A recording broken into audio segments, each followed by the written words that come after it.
Then my husband Albert, who could no longer make any logical decisions, said this, which shocked me. Molly, please quit your job and take care of Mom. Huh? I want you to help and look after Mom. Are you being serious? Honestly speaking, I think you're making a big deal, you know. What the hell are you talking about? This is a big deal for my mom, okay? You have to take care of her. No, so I heard that it's fine to just hire a helper during the day for a little while until she starts her rehabilitation and gets used to it. But despite my calm explanation, my husband would not listen to me at all. Well, I didn't think you were that heartless. My name is Molly. I am 27 years old and I work as a nurse at a hospital. I recently got married to my husband, Albert.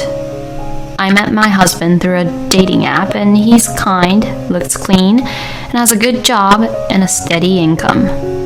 Nurses have night shifts, and our days off and shifts are not fixed, but my husband is understanding and shares the housework with me. For these reasons, I think I have found a really nice man. We were living a nice married life, supporting each other in this way, but about 6 months into our marriage, a certain problem arose. It was when we visited Albert's parents on New Year's Day.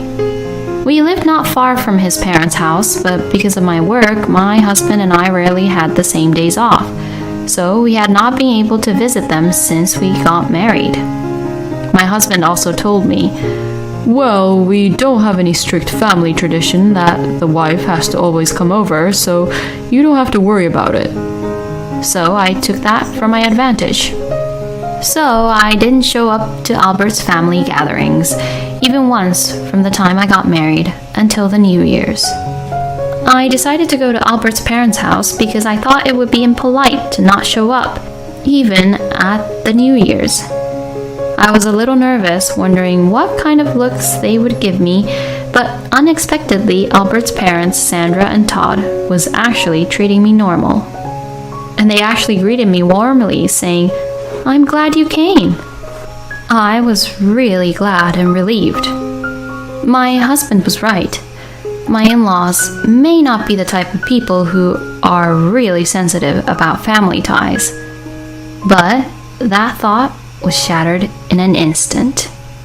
When I went to the kitchen to help my mother-in-law, Sandra, she suddenly gave me a really cold look. "Are you sure you can even cook?" "Huh? Nurses are all about work, aren't they?" "I have the image that most of them are like men, and they can't do any house chores." I was single for quite some time, so I'm pretty used to cooking for myself. "Oh, is that so? But I don't really want to eat what you cooked." "Then should I not help you out here?" "Do as you please. But if you don't help me around here, I tell all my neighbors that you're such an uncaring wife." I really couldn't believe my ears.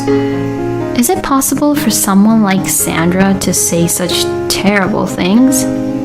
I thought maybe Sandra was angry at me because I didn't visit her and her husband very often after my marriage with Albert.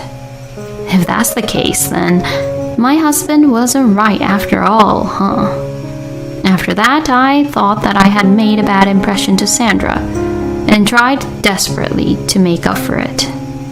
I helped with the cooking, poured drinks for both Sandra and Todd as soon as they finished their drinks, and took the initiative to wash all the dishes. I tried to anticipate what my in-laws wanted next and acted accordingly.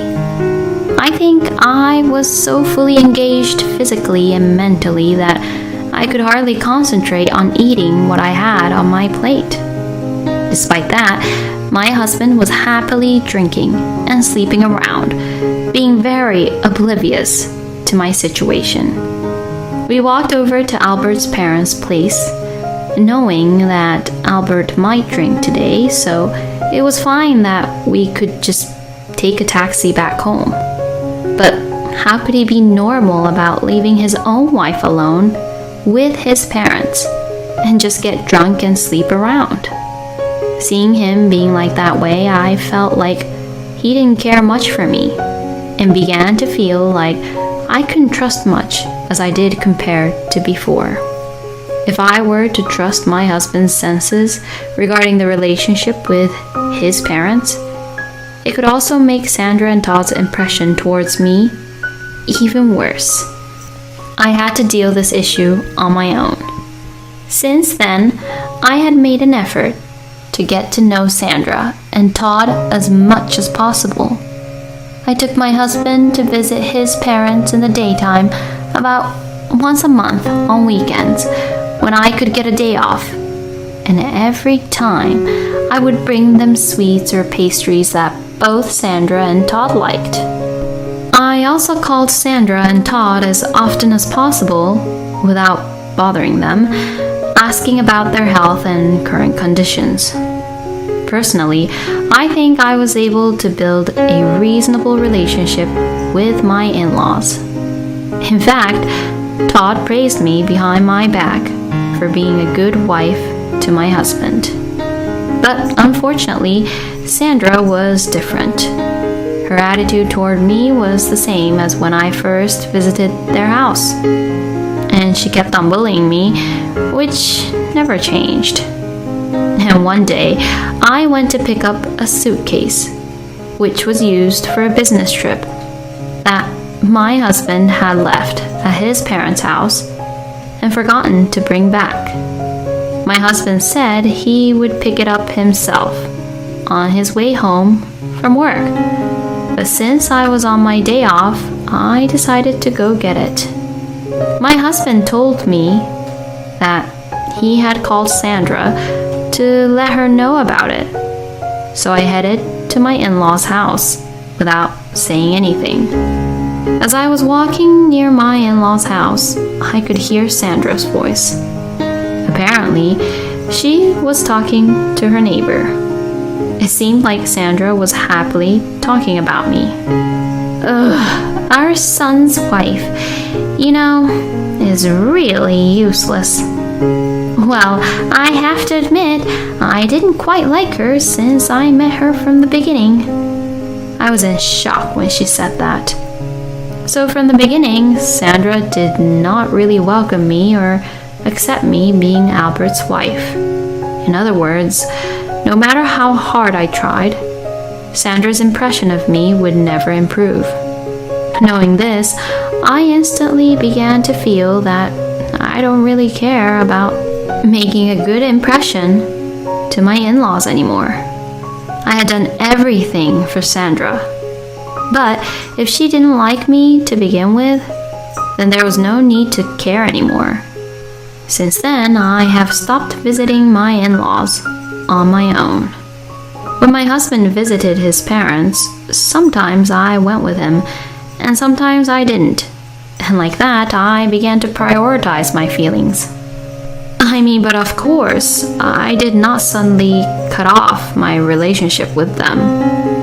That would have raised a few red flags for them. I tried to keep my involvement with them to the bare minimum, like giving them seasonal gifts and showing up Thanksgivings and New Year's. And for a while, we all lived peacefully, maintaining the relationship we all had. But then something unexpected happened. Sandra had an accident.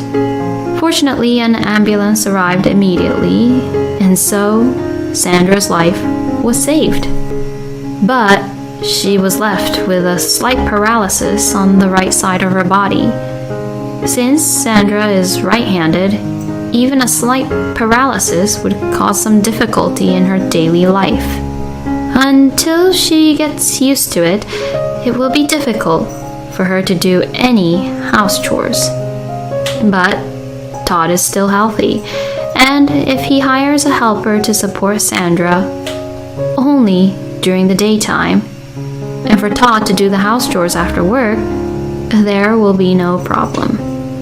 I didn't think it was a big deal, but my husband was different. When Albert heard that his mom had an accident, he was in a panic. And that much I could understand. But after that, when he heard that she was left with a slight paralysis on the right side of her body, he was quite upset and panicking a lot. Albert was saying things like, Mom's disabled now? and he was very upset and seemed to be unable to calm down. Then my husband, Albert, who could no longer make any logical decisions, said this, which shocked me. Molly, please quit your job and take care of Mom. Huh? I want you to help and look after Mom. Are you being serious? Honestly speaking, I think you're making a big deal, you know. What the hell are you talking about? This is a big deal for my mom, okay? You have to take care of her. No, so I heard that's fine to just hire a helper during the day for a little while until she starts her rehabilitation and gets used to it. But despite my calm explanation, my husband would not listen to me at all. Well, I didn't think you were that heartless. Excuse me? Normally, the husband's wife is supposed to take care of the husband's parents, you know. I was so stunned and speechless. No, normally you should take care and support your own parents. And at this moment is when I finally understood that Albert was exactly like his own mom, Sandra. You just don't want any of the hassles and troubles, so you ask the others to do it for you. That's who Albert and Sandra was. As I was refusing the request from my husband, Sandra also called me. Molly, please, just take care of me. As I told Albert already, you also have Todd, so I don't think there is any problem. Well, my husband can't do any house chores, so there's no point in expecting him to do it. And I don't want to hire a helper. Helpers cost money. What, does she think that I do it for free? Does she think that she's allowed to use me because I'm Albert's wife? You've got to be kidding me. I felt my anger rising up more and more. No matter what you say, I will not do it. I won't quit my work, and I won't take care of you. What the? You better be ashamed of yourself. How could you be so cold and horrible? I mean, with all due respect, why are you asking me then? You didn't even like me from the beginning, did you? Excuse me? I actually heard you talking to one of your neighbors. And you were saying how you didn't like me from the beginning. My goodness, were you eavesdropping? It doesn't even matter if you heard it or not. So why do you make me, whom you hate, take care of you, but not Albert, your adorable son? Wouldn't it be better for Albert to quit his job to take care of you? Instead of having me, whom you hate, take care of you. Well, that's because Albert doesn't have to quit his job. Besides, I don't want to ask my son to take care of me because it might be a hassle for him. So, you don't feel sorry for me at all, or feel that you're causing me any trouble when I'll be quitting my own job and taking care of you? Well, that's... Alright, I understand very well. I will not take care of you, and I will not quit my job. And I will quit being a family member with you all. I beg your pardon?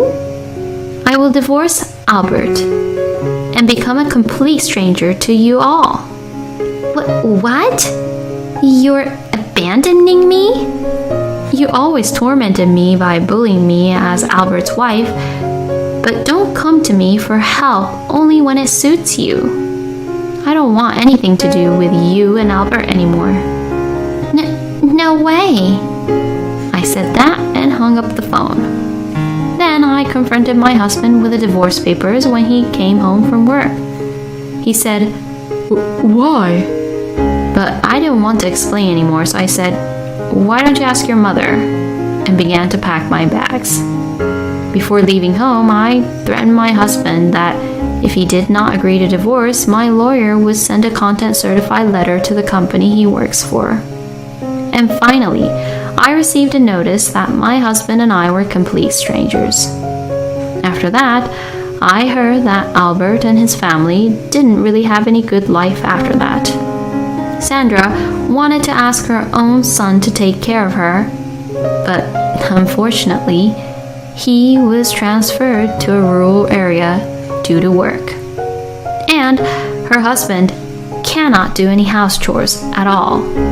Therefore, her husband has apparently abandoned looking after Sandra and doing any house chores from the beginning.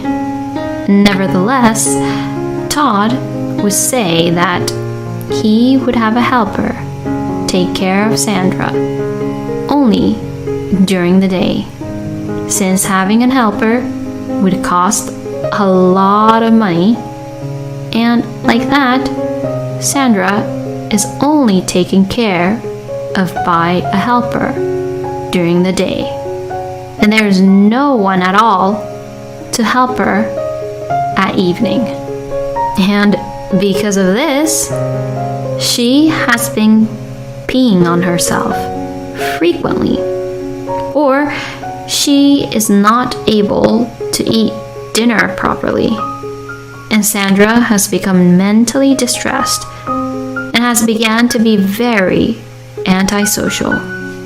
After telling me what has happened, Albert would still ask me to help Sandra out, and I would say only one thing: you should quit your job and support her, and hung up the phone. I then blocked my ex-husband's number. I am now a divorcee, but my job is stable, and I am not depressed at all. In fact, I think it was a good experience for me to find my next partner. If I find someone I want to marry next, I will try to get to know their parents as much as possible before marrying him and see if we can build a good relationship.